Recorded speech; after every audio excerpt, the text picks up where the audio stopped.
Alors, en ce qui concerne la coordinance, donc on a dit tout à l'heure que le titane, elle est située dans un environnement octaédrique déformé. Donc, elle est délimitée par 6 oxygènes. Donc, on a le schéma, on va essayer de visualiser les plus proches voisins du titane. Donc, je vais considérer le titane qui est situé au milieu de la maille, au centre de la maille. Donc, j'ai 2 oxygènes qui sont situés sur la face d'en haut. Elles sont loin du titane de la même distance. Donc, voilà la distance D1. Et c'est la même distance D1. Les 2 oxygènes qui sont situés sur la face d'en bas, elles sont à la même distance D1 par rapport au titane. Donc la même distance D1 par rapport au titane. Donc voilà, au total maintenant j'ai 4 qui sont situés à une distance égale D1 par rapport au titane. Alors, les 2 autres, ça serait cet oxygène-là et cet oxygène-là. Elles sont loin du titane d'une distance D2. Mais elle est égale pour les 2 oxygènes des 2 côtés. Donc voilà D2 et voilà D2. Donc au total, je vais avoir 4 oxygènes à une distance D1 et 2 oxygènes à une distance D2. C'est pour cela qu'on a parlé d'un octaèdre déformé pour la coordinance. Alors, en ce qui concerne l'oxygène, elle est entourée de 3 cations Ti. Donc, si je considère la diagonale de la maille qui passe par là, hop, il vient vers cette titane et je reprends le premier. Alors, je vais avoir un rectangle. Dans cet rectangle, elle est située l'oxygène. Et le centre du rectangle, elle contient le titane. Et les sommets du rectangle, il y aura le titane aussi dans les 4 sommets. Si je raisonne sur cet oxygène-là, elle va avoir comme proche voisin ce titane qui est au centre, ici. Et le titane qui est situé au sommet et l'autre titane qui est situé au sommet. Donc, 3 au total. Je peux faire le même raisonnement si je considère ce titane, par exemple. Elle est située à une distance par rapport... donc, si je raisonne sur cet oxygène. Elle est située à une distance donnée par rapport à ce titane. Et elle est située à une distance par rapport au titane de ce sommet. Et la même distance par rapport au titane de ce sommet. Et au global, je vais avoir 3 proches voisins qui sont situés sur le même plan que l'oxygène. Donc les 4, ils sont situés sur le même plan. Donc ils forment un triangle et l'oxygène, il est situé au centre.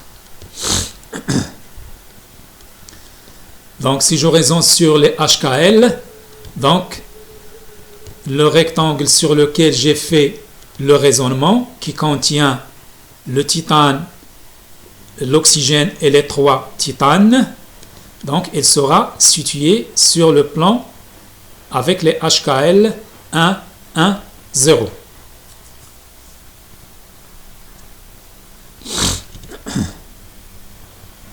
Donc la coordinance de manière globale dans le cas d'une structure de type ritule, c'est 6-3 ou bien 6,3. Donc 6 pour... Alors, pour les nombres de motifs, on a le titane qui est situé sur les sommets de la maille.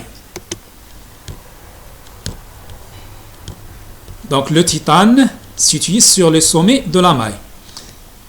Sachant que chaque sommet elle est partagé entre 8, puisque la maille elle est quadratique. Donc j'ai des angles droits.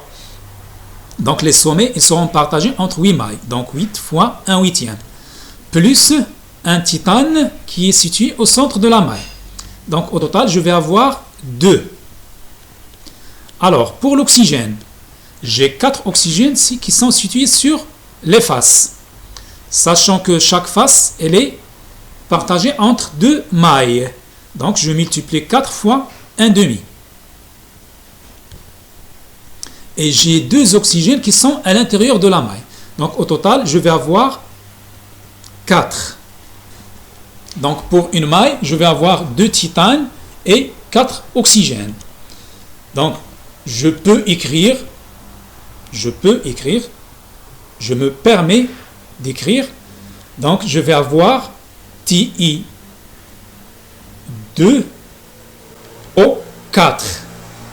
Et cette formule TiO2O4, on l'utilise. Bon, je peux la transformer en 2TiO2. Donc je factorise par 2, si vous voulez. Donc je vais avoir 2 motifs, et le motif, ça serait TiO2 par maille.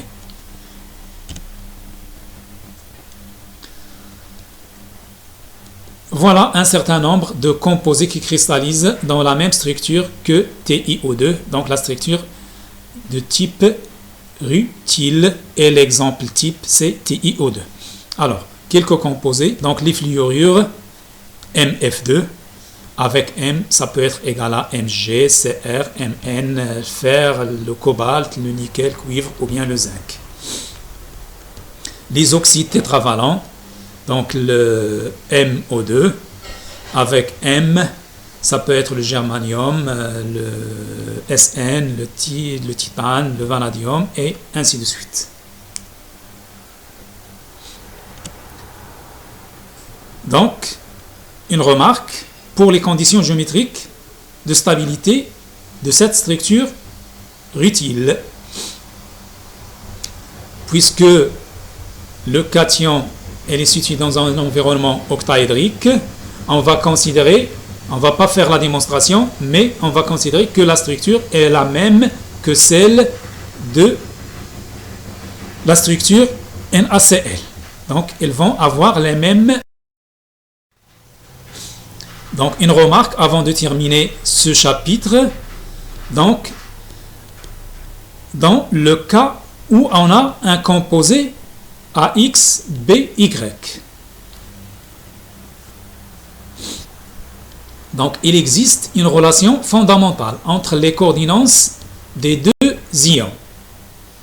Donc, le X, le chiffre qui est ici, fois la coordinance du cation A, elle doit être égale Y, donc le chiffre qui est là, fois la coordinance de l'anion B. C'est une règle générale. Donc, si je trouve la coordinance du cation, automatiquement, je dois savoir quelle serait la coordinance de l'anion avant de la vérifier sur le schéma. Donc, voilà, ce chapitre est terminé et je vous remercie et à la prochaine.